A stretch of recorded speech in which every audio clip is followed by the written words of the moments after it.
సూర్యోదయానికి ముందు మేఘాలు కమ్ముకుంటున్నాయి. కానీ అవి వాన కోసం కాదని అనిపిస్తోంది. ఆకాశం మౌనంగా అరుస్తూ ఉంది. సముద్రపు అలలు ఉప్పొంగుతున్నాయి. పగటి వెలుతురు వెనుక దాగిన ఒక భయంకరమైన నీడ ఆ దూరపు ద్వీప దేశాన్ని చుట్టేసింది. జపాన్ ఓ సుందరమైన దేశం, టెక్నాలజీకి కేర్ ఆఫ్గా నిలిచిన దేశం. కానీ ఇప్పుడు ఆ దేశపు గాలి కూడా భయాన్ని పీలుస్తోంది. విమాన టికెట్లు రద్దవుతున్నాయి. హోటళ్ల బుకింగ్స్ శూన్యమవుతున్నాయి. పక్కనున్న దేశాల ప్రజలు జపాన్ విషయంలో తీవ్ర గందరగోళంలో ఉన్నారు. ఇప్పుడు జపాన్ వెళ్లాలా లేదా? ఇదే ప్రశ్న చాలా మందిని వేధిస్తోంది. ఒక మాంగా గ్రాఫిక్ నవల్లో చెప్పిన మాటలు వాస్తవంగా మారతాయా? 1999లో రాసిన ఒక కామిక్ బుక్ ప్రకారం 2025 జూలైలో జపాన్ను భూకంపాలు కుదిపేస్తాయి అని, సునామీలు దేశాన్ని ముంచేస్తాయన్న మాటలను ఇప్పుడు అంతా మళ్లీ గుర్తు చేసుకుంటున్నారు. రియో తత్సుకి అనే మిస్టీరియస్ ఆర్టిస్ట్ ఈ కథను రాశారు.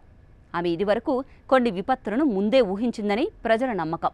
అలాంటి మాటలతో పెరిగిన అపోహలు ఇప్పుడు వాస్తవ భయంగా మారిపోయాయి. విమానాలు నిలిపేశారు. పర్యాటకులు వెనక్కి తిరుగుతున్నారు. ఇంతకీ జపాన్లో ఏమవుతోంది? ఆ కామిక్ బుక్లో ఉన్నది నిజంగా జరిగే అవకాశం ఉందా? ఇక జపాన్ పట్ల ఉన్న ఈ భయాందోళనలు కేవలం ఊహల వరకే పరిమితమైతే పెద్దగా ఇబ్బంది ఉండేది కాదు. కానీ అటు విమానాల బుకింగ్స్ పడిపోవడం, ఇటు హోటల్ రిజర్వేషన్లు నిలిచిపోవడం లాంటి గణాంకాలు చూస్తే పరిస్థితి చాలా తీవ్రమైందనే విషయం అర్థమవుతోంది. ముఖ్యంగా తైవాన్, దక్షిణ కొరియా, హాంకాంగ్ లాంటి దేశాల నుంచి జపాన్కు వచ్చే పర్యాటకుల సంఖ్య విపరీతంగా తగ్గిపోయింది. 2024తో పోల్చితే 2025లో సగానికి పైగా పర్యాటకులు తగ్గిపోయారు. హాంకాంగ్ నుంచి బుక్ చేసుకునే రిజర్వేషన్లు ఏకంగా 80% తగ్గిపోయాయి.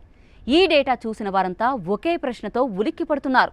కేవలం ఒక కామిక్ బుక్ మాటలు ఈ స్థాయిలో భయాన్ని కలిగిస్తున్నాయా అని ఆశ్చర్యపోతున్నారు.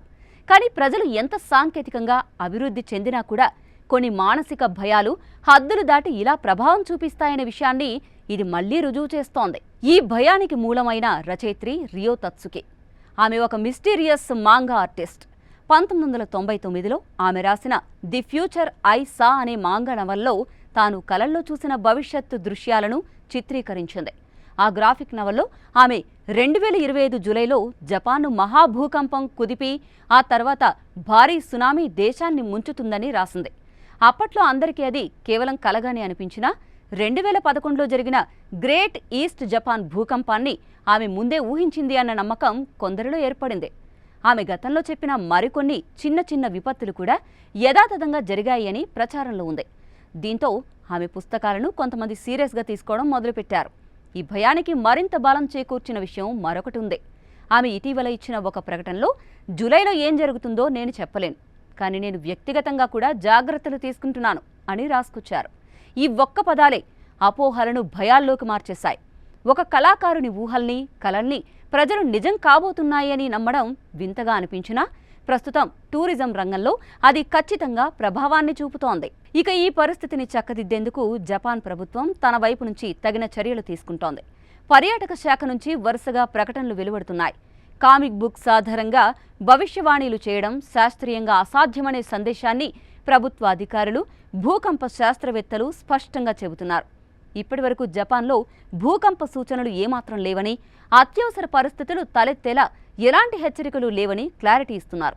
టూరిజాన్ని ప్రోత్సహించేందుకు ప్రభుత్వ ప్రచార మిషన్లు ముమ్మరంగా పనిచేస్తున్నాయి. కొత్తగా ప్రచార వీడియోలు విడుదల చేస్తున్నారు. జపాన్ సేఫ్, వెళ్లడానికి ఇది సరైన సమయం అనే సందేశాల్ని ప్రచారం చేస్తున్నారు. అయినా ఈ భయం ఆగడం లేదు.